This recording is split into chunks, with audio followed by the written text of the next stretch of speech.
जौनपुर में SP BSP की मुश्तरका rally से खिताब करते हुए मायावती ने कांग्रेस पर जमकर हमला बोला। मायावती ने कहा कि कांग्रेस की गलत पॉलिसियों की वजह से ही बाबा साहेब अम्बेडकर ने वजीर कानून के ओहदे से इस्तीफा दे दिया था। मायावती ने मजीद कहा कि इलाकाई पार्टियों की तश्कील भी कांग्रेस की गलत पॉलिसियों का ही नतीजा है। पार्टी के लंबे अरसे के शासनकाल में ना तो यहाँ गरीबी दूर हुई, ना बेरोजगारी दूर हुई, ना हमारे किसान लोग हमें खुशहाल नजर आए और ना ही अन्य मेहनतकश लोग अपनी जरूरतों को पूरा करते हुए नजर आए। और इतना ही नहीं, जब कांग्रेस पार्टी के राज में आप लोगों को रोटी रोजी के साधन नहीं मिले यहाँ के उत्तर प्रदेश में, तो बड़े पैमाने पर उत्तर प्रदेश से यहाँ गरीब और बेरोजगार लोगों को अपने रोटी रोजी के लिए आप लोगों को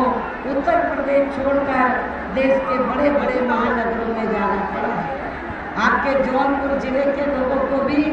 रोटी रोजी के लिए तो बड़े बड़े महानगरों में जाना पड़ा। और इतना ही नहीं, परम पूज्य बाबा साहब डॉक्टर अम्बेडकर ने भारतीय संविधान में खासकर इस देश के दलितों, आदिवासियों व अन्य पिछड़े वर्गों के लोगों को जो जिंदगी के हर पहलू में कानूनी अधिकार दिए थे, तो उनका भी पूरा लाभ इन वर्गों के लोगों को नहीं मिल पाया। और इतना ही नहीं, जब बाबा साहब डॉक्टर अम्बेडकर आज़ाद भारत में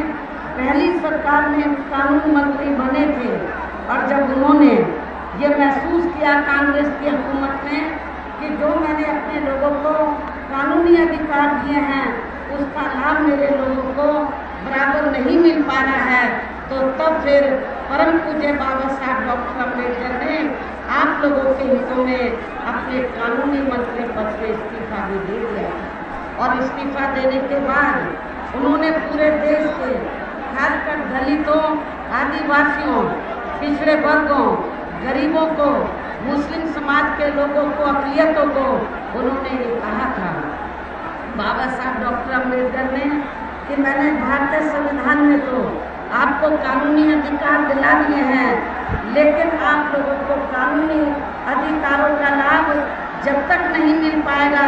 तब तक आप लोगों के हाथों में केंद्र और राज्यों की राजनीतिक सत्ता की मास्टर चाबी नहीं आ जाती है। तो बाबा साहब डॉक्टर अम्बेडकर ने आप लोगों को ये सलाह दी थी। और इतना ही नहीं, इसके लिए बाबा साहब ने ये कहा था कि आप लोगों को फिर अपनी पॉलिटिकल पार्टी, राजनीतिक पार्टी खुद बनानी होगी। तो बाबा साहब डॉक्टर अम्बेडकर की सोच के मुताबिक चलकर ही तो फिर हमने